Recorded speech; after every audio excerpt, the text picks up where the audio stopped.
कोलकाता प्रधानमंत्री मोदी कर रहे हैं रोड शो। सीधी तस्वीरें भी दिखाते हैं। इससे पहले जनसभा को भी संबोधित करते नजर आए थे। फिलहाल रोड शो करते हुए नजर आ रहे हैं।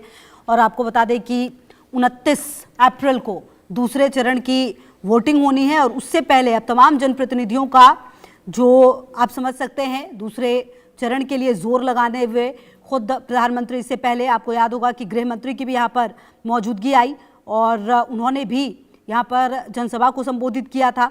और अब आपको बता दें कि यहाँ प्रधानमंत्री मोदी रोड शो कर रहे हैं और ये रोड शो जब हो रहा है तो लोगों का हुजूम है। आप देखिए किस तरह से समर्थक जो हैं वो उनके एक झलक के लिए यहाँ मौजूद। और ये तस्वीरें जो हैं वो बता रही है कि किस तरीके की जो पूरी परिस्थिति है वो यहाँ पर नज़र आ रही है। हालांकि अब देखिए चुनाव है और चुनाव का दूसरा चरण है पश्चिम बंगाल में और उससे पहले पीएम यहाँ पर पहुँचे हैं, रोड शो करते हुए नज़र आ रहे हैं और भारी भीड़ लोगों की यहाँ पर। और पीएम की एक फ़ोटो लेने के लिए भी देखिए यहाँ पर लोग इंतज़ार कर रहे थे लंबे समय से। और अब यहाँ पर पीएम का ये पूरा जो काफिला है वो आगे की तरफ बढ़ रहा है। इससे पहले पीएम ने जनसभा को भी संबोधित किया था और अपनी बातों को रखते हुए नज़र आए। बहरहाल आपको बता दें कि ये जो तस्वीरें हैं ये कोलकाता से पीएम की आ रही हैं और पीएम को देखने के लिए एक झलक के लिए यहाँ पर मौजूद तमाम लोग। और आपको बता दें कि जो चुनाव हैं वो हुए हैं और इस बीच अब जो दूसरा आप समझिए कि पीएम मोदी ने रविवार को पश्चिम बंगाल के नॉर्थ 24 परगना जिले के बनगांव और हुगली में भी हरिपाल में रैली की थी। उन्होंने बनगांव में कहा पहले फेज के मतदान में टीएमसी का घमंड टूट चुका है, दूसरे चरण में भाजपा की जीत तय होती दिख रही है। उन्होंने कोलकाता में रोड शो भी किया और अभी करते हुए नजर आ रहे हैं। पीएम ने आरोप लगाया कि टीएमसी शासन में छोटे छोटे नेता और गुंडे खुद को सरकार समझने लगते हैं। उन्होंने कहा कि 15 साल पहले टीएमसी मां माटी मानुष का नारा देकर सत्ता में आई, आज वो इन शब्दों को नहीं बोल सकते। अगर बोलेंगे तो इनके पाप सामने आ जाएंगे। टीएमसी के राज में मां माटी और मानुष का सम्मान नहीं है। टीएमसी की क्रूरता ने मां को रुलाया, माटी को सिंडिकेट घुसपैठियों के हवाले किया और मानुष को पलायन करने पर मजबूर कर दिया। ये तमाम बातें पीएम कहते हुए नजर आए। हुगली में पीएम ने कहा कि टीएमसी सरकार ने अपने कुकर्मों की वजह से बंगाल सरकार के लोगों का भरोसा खोया है। यही कारण है कि लोगों को बार बार कोर्ट का दरवाजा खटखटाना पड़ रहा है।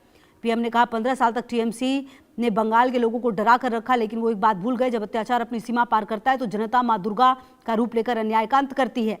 तो आपको बता दें कि 29 अप्रैल को जो वोटिंग है वो अब यहाँ पर होनी है दूसरे चरण की।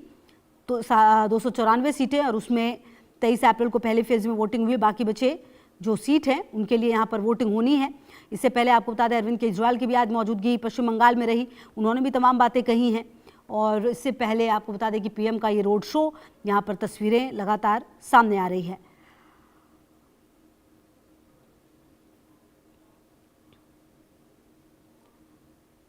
तो ये तस्वीरें देखिए आप किस तरह से पीएम का यहाँ पर इंतज़ार किया जा रहा है और एक झलक के लिए पीएम के घंटों यहाँ पर लोग खड़े रहे हैं। सबका अभिवादन स्वीकार करते हुए पीएम। और अब दूसरा फेज़ जो है उसके लिए वोटिंग होनी है। कार्यकर्ताओं का हुजूम काफ़ी ज़्यादा यहाँ पर मौजूद है। एक झलक अपने पीएम को देखने के लिए यहाँ पर काफ़ी भीड़ मौजूद है।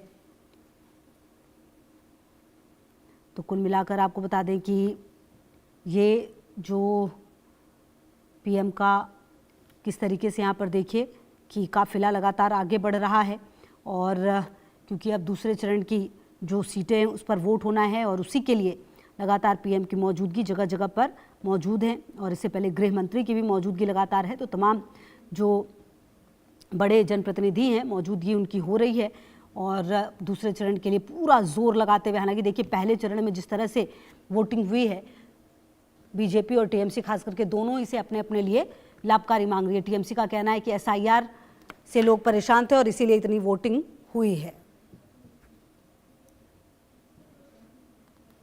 बढ़ते हैं आगे। राजस्थान के बेंगू में नशे के खिलाफ बड़ी